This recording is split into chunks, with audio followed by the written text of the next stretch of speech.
Uncle Joe, don't say that. 3 things Trump did this weekend that could make your money funny. Come for the chicken, stay for the ballot. I'm Jamal Simmons. This is why you should care.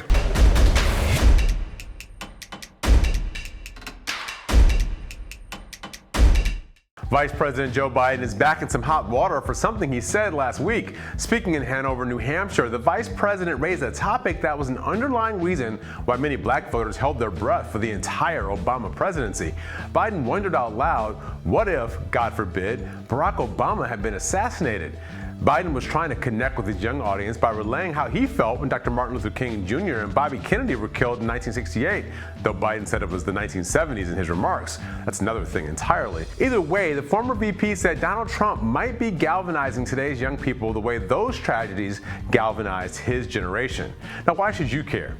I don't know about your family, but in mine, I had several relatives, especially the older ones, who never thought Obama would make it to the White House because of, that unspeakable possibility. It scared so many people, and the fear of what the reaction would be on the streets was just unthinkable. The online reaction to Vice President Biden was not positive at all. Listen, I get the point, Uncle Joe, but saying those things out loud about the man who just this weekend a friend called her forever president, it's bad juju.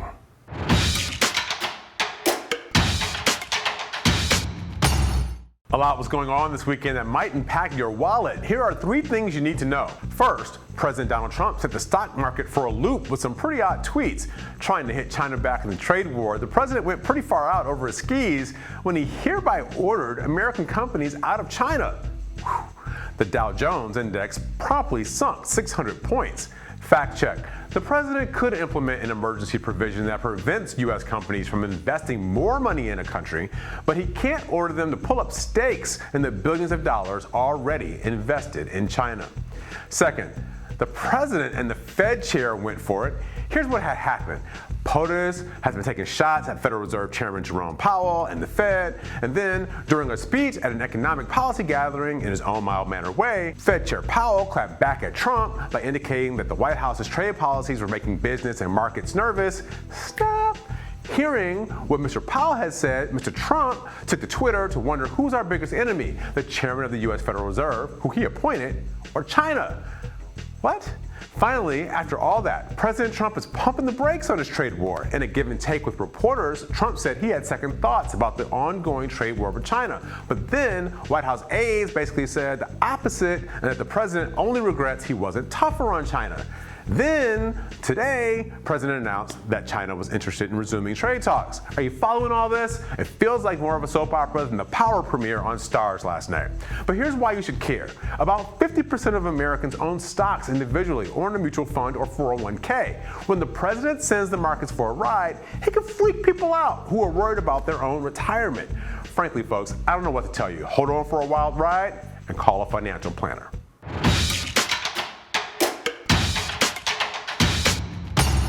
Let me start with a disclaimer. I have not tried Popeye's new chicken sandwich, not because I don't want to, I just haven't gotten there yet. But apparently half of the people I follow on social media have, and they love it. Demand was so high, even Quavo from the Migos is getting in on the action, offering fans on Instagram the sandwiches for a reasonable $1,000 finder's fee.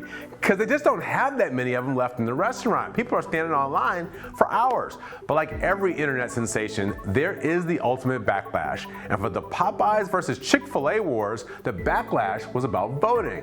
After the love fest for the sandwich itself came activists and concerned citizens asking people to spend as much time in line to vote as they spent talking and tweeting and waiting for fried chicken.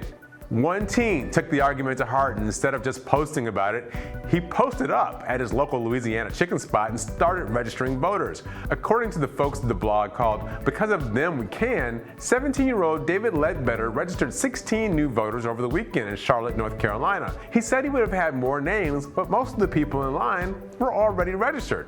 Why you should care. North Carolina is one of a number of states to implement new voter ID laws in the last few years, purging thousands from the voter rolls. The Tar Heel state has also rolled back early voting and recently enacted a constitutional amendment that requires ballot casters to show an ID at the polls. Critics have called out the North Carolina GOP for surgically targeting African Americans with the new restrictions. So while 16 new voters may not seem like much, if Democrats want to flip the state to be Carolina blue, they may need every vote they can get. And the crib slogan from my favorite chicken place in Atlanta, JR Crickets, chicken is chicken, but the voting is the thing. Thanks for watching Hill TV on YouTube.